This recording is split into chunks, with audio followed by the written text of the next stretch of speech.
Hi, my name is Matt and welcome to our second Mona Place project.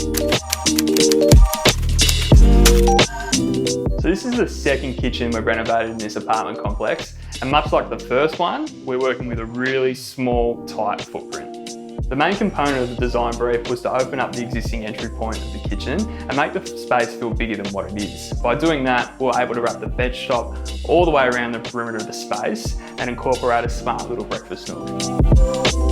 My favourite feature in this kitchen is the porcelain lining that we've used for the splashback and for the range hood cover. The porcelain is called Bianco Classico and it's manufactured by Quantum Quartz. The reason we've used it in this scenario is that it has a nice, cool base with some subtle veining.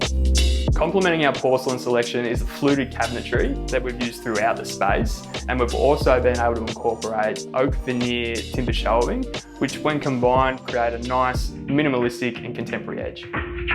I've really loved coming back to Mona Place, working on another kitchen that was originally quite small and confined, and being able to open it up to a space that's dramatically more usable is very satisfying.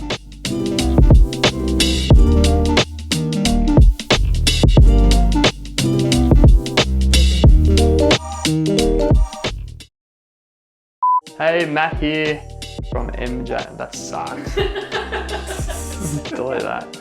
We've opened that up and we've been able to incorporate a nice little breakfast bar. That sounded dumb. For